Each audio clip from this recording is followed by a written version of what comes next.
pese a la pandemia que hemos vivido todos, que hemos experimentado con mayor o menor intensidad, tenemos clarísimo que la salud mental es indispensable en nuestras vidas.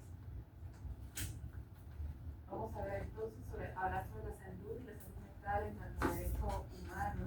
Y para ello tenemos un invitado teórico, ¿no? Tanto el Instituto de la Salud como también la Declaración Universal de Derechos Humanos y el PIDES nos hablan con relación a cuál es el contenido de ese derecho a la salud, ¿no?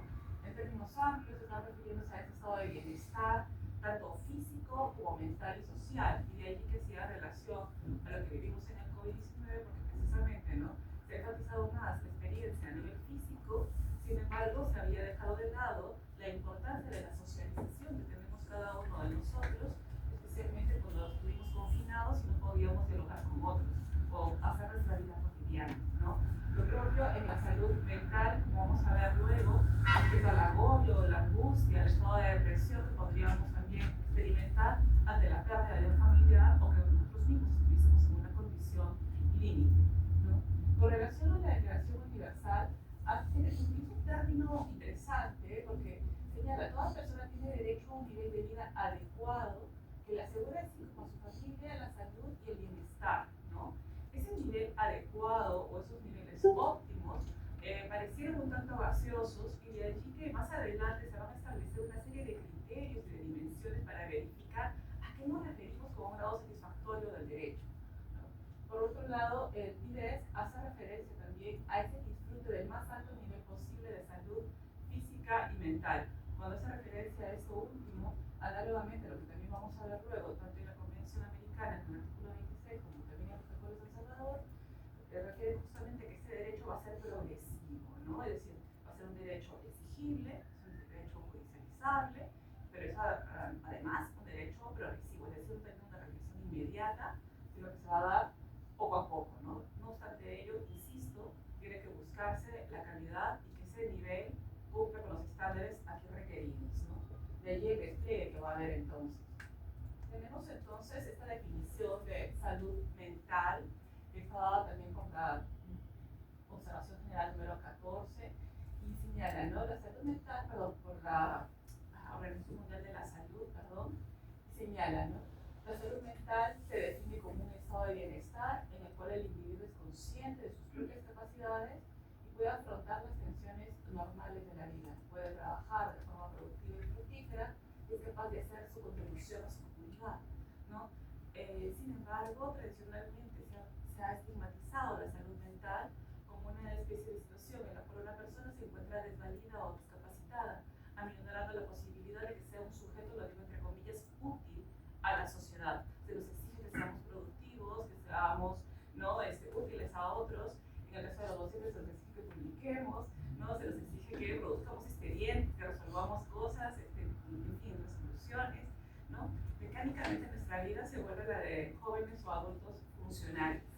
Sin embargo, lo importante aquí va a ser poder hacer frente a esas vicisitudes de la vida como se presenta aquí. Si ustedes pueden estar de la vida cotidiana o normal del día a día, ¿no?, pero todavía podría haber situaciones más límite, como la que referí hace unos momentos, como el caso del COVID-19, ¿no? Por otro lado, hacía referencia a esta progresividad y exigibilidad que está dada por la Observación General número 3 del Comité de Naciones Unidas, y precisamente, ¿no?, todos los derechos que entran dentro de este bolso, que van a ser, por ejemplo, el derecho al trabajo, a la salud, educación, vivienda, alimentación adecuada, entre otros, tienen justamente este carácter, ¿no?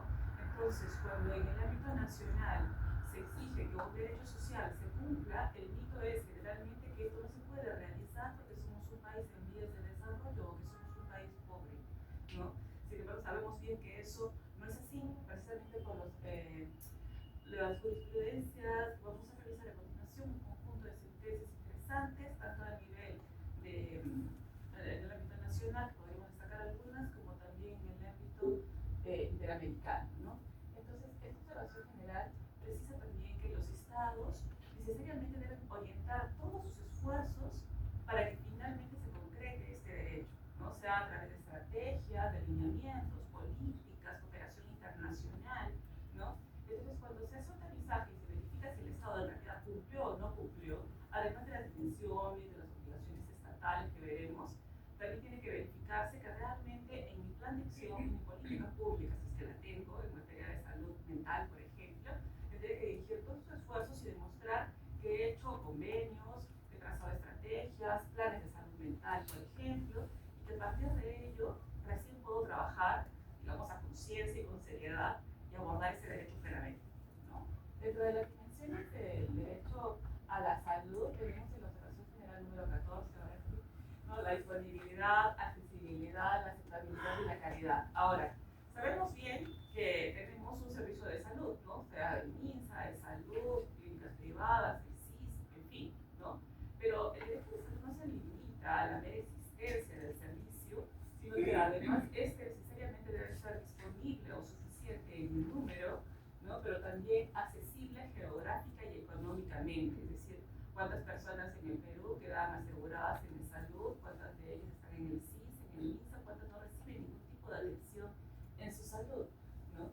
Asimismo, la aceptabilidad o la adaptabilidad al servicio, por ejemplo, si hablamos de comunidades originarias o pueblos originarios, si hablamos también de personas con discapacidad, o especialmente cuando hablamos de, en el contexto del COVID-19, ¿no? ¿Cómo se recibía esta salud desde el punto de vista también de la antropología de la salud, especialmente en pueblos originarios que pues jamás habían sido vacunados muchos de ellos, ¿no? Con relación a la calidad del servicio, también van a haber estándares entonces que verifiquen si la calidad es suficiente o no, de acuerdo a los estándares también dados por la OPS y la OMS, ¿no? Tenemos, por otro lado, estos estándares normativos. Voy a hacer referencia a algunos de estos documentos porque en realidad son más aún, no he citado solamente algunos. En este caso, por ejemplo, uno de los más importantes va a ser el principio de Naciones Unidas para la prestación de enfermos mentales y mejoramiento de la atención en la salud mental. Tradicionalmente la salud mental se va a asociar a un espectro psiquiátrico, ¿no? Una situación psiquiátrica de discapacidad y que una persona debe encontrarse en un estado pues que no puede, digamos, funcionar o no puede ser útil a otros, ¿no? Sin embargo, esta situación discapacitante, más allá de los únicos estigmas que hay en personas con discapacidad, hay que señalar claramente que no todos los estados de salud mental conllevan a una discapacidad, no necesariamente. Podrían haber situaciones más leves, podrían haber situaciones transitorias y no necesariamente definitivas y psiquiátricas. Podrían atenderse rápidamente con una terapia psicológica o incluso con otro tipo de terapias alternativas o incluso psiquiátricas pero temporales, ¿no? Por relación a este principio, básicamente se centra en el principio de igualdad y de no discriminación. Cuando hablamos de las normas uniformes para la verificación de las oportunidades para personas con discapacidad, nuevamente, o sea, insiste el sistema en señalar que la salud mental está asociada a la discapacidad, ¿no? Para despertar este elemento que es importante, ¿no? Obviamente eso va a ser necesarísimo para las personas con discapacidad, especialmente que padecen alguna enfermedad psiquiátrica o que padecen algún tipo de otra situación de salud mental, ¿no? Pero eso, digamos, no lo es todo, ¿no? Insisto. Y de aquí que viene esto de principios básicos de las normas para la atención de salud mental, donde es mucho más amplio, más inclusivo y más integrador de aquellos que podrían tener un padecimiento, insisto, de carácter transitorio que no necesariamente constituya una patología, ¿no? Dentro de estos, por ejemplo, se habla de la intervención que podrían tener hasta los propios pacientes para poder validar normas técnicas y de esa manera sea esto mucho más autónomo y libre, ¿no? Y no necesariamente siempre visto como alguien que no puede dar su opinión o que no puede intervenir en aquellos asuntos que le son propios. Por último, en el caso del protocolo de Estambul por parte de las Naciones Unidas en el año 2004, hace referencia, ¿no? También a cómo debe seguirse una serie de pasos en casos de tortura, por ejemplo, ¿no? Y entonces muchas veces se ha observado, ¿no? Que personas, por ejemplo, que se encuentran privadas de su libertad van a ser sometidas a torturas, especialmente de carácter psíquico o dañando su salud mental, por ejemplo, ¿no? Ha sucedido que en contextos de conflicto armado muchas personas fueron detenidas de manera arbitraria y entonces las llevaban por las noches, las dañaban con agua helada o hacían simulaciones de ejecuciones extrajudiciales y eso obviamente iba a perjudicar su salud mental. Pongo acá algunos estándares normativos que también hacen referencia entonces, por ejemplo, al cumplimiento de las recomendaciones dentro del contexto que estoy señalando de reparaciones en salud mental, pero podríamos ver también la asistencia técnica de la cooperación internacional internacional en materia de políticas públicas o de capacitación a personal en materia de salud. Les pongo un ejemplo breve, ¿no? Cuando se hicieron, por ejemplo, las intervenciones en salud mental para las víctimas de conflicto armado interno en nuestro país, no se manejaba otro enfoque que no sea el clínico, es decir, sentarnos con el psicólogo o el psiquiatra que nos atienda, nos medique y nos dé la terapia, ¿no? Las escuelas de psicología y de medicina estaban habituadas a eso, en espacios urbanos, ¿no? Considerando que también hay una suerte de elitismo respecto a la salud mental, porque el costo es alto. Sin embargo, luego de experimentar una serie de problemas, se dan cuenta de que no van por un buen camino porque no logran el restablecimiento de las víctimas y entonces tienen que hacer uso de otro tipo de enfoques para los cuales van a ser capacitados posteriormente gracias a la cooperación internacional, ¿no? Especialmente del gobierno de Canadá, ¿no? Y también con fondos inclusive del gobierno japonés a través de JICA. Entonces son capacitados en salud mental comunitaria, con enfoques diferenciados, con enfoques de desarrollo y también con enfoques culturales, al punto que puedan intervenirlos, también apropiándose de sus recursos culturales, que las personas puedan restablecerse, aun cuando jamás habían tomado medicina alguna, ¿no? Sino a partir justamente de estas intervenciones que recuperaban sus propias experiencias. En los estándares jurisprudenciales me interesa este punto porque he hecho una suerte de línea de tiempo, ¿no? He tomado algunos casos que considero que son importantísimos en el ámbito nacional específicamente, son casos peruanos pero que llegan a ser interamericano, entre ellos el caso Loarza Tamayo contra Perú del año 97, donde se establece que ha habido efectivamente un grave daño a esta mujer, ¿no? Que es justamente la señora Loarza Tamayo, en cuanto a su proyecto de vida, ¿no? Que no es cuantificable y que va a ser muy difícilmente reparable. Sin embargo, se observa de que ese daño, a pesar de que no es reparable, puede ser resarcido de otras maneras, ¿no? Entonces no es que se deje de lado el caso, sino que se aborda como una situación límite o grave, en el caso de la salud mental, que no puede, digamos, revertirse todo aquello que le han hecho, pero de que válidamente se puede hacer algo. Y en este caso podría ser, por ejemplo, su reincorporación al sistema educativo o, por ejemplo, una dotación económica. Más adelante se extiende este criterio también a los familiares, es decir, no solamente a la víctima, sino también a la familia, como sucede en el caso de Ernesto Castillo Páez, un joven universitario de la Universidad Católica de la Escuela de Sociología. Y entonces se precisa aquí que hay un daño moral y también se da lugar a una indemnización de carácter económico para cada uno de ellos. Posteriormente, en el caso de la Cartuta contra Perú, se habla del derecho a la verdad y la búsqueda de los desaparecidos como una forma de reparar. Es decir, hasta la fecha no se encuentran los restos de varios de los jóvenes del profesor de este caso, que ya conocemos bien, ¿no? Sin embargo, se considera que una forma de restablecer también la salud mental a los familiares es encontrando o dando como el paradero de cada uno de ellos. Por último, también que van a atenderse a través del CIS, ¿no?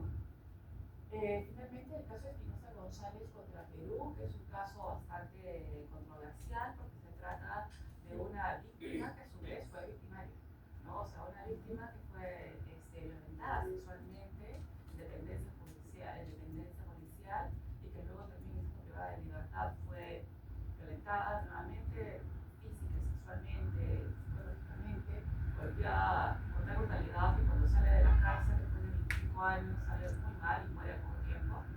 Y entonces lo que va a suceder con esta mujer es de que ella era terrorista, era miembro del MRTA, pero obviamente no va a solicitar que la saquen de la cárcel y que es inocente, pero sí puede exigir de la Administración de Justicia que la reconozca que ha sido violentada y que se han vulnerado sus derechos. Y por eso es que el caso llega a la Corte Americana en ese extremo, ¿no? Y entonces la Corte, miren ustedes, a través de los años, estamos llegando a 2014, eso es algo bien interesante, que ella debe ser rehabilitada, si yo termino con esto, debe ser rehabilitada necesariamente en su salud mental, ¿no? Y que si no pueda tener la atención al interior del establecimiento penitenciario, podría acudir fuera, ¿no? Y que inclusive también va a recibir medicinas gratis y la reparación también económica para la víctima y sus familias, ¿no? Entonces, cuando hablamos de salud mental, para ir cerrando, no solamente se trata de casos específicos de una persona, por ejemplo, como el caso Ximénez López, que puede estar recluido en un establecimiento no psiquiátrico o de salud mental, o como otros casos que también se han visto posteriormente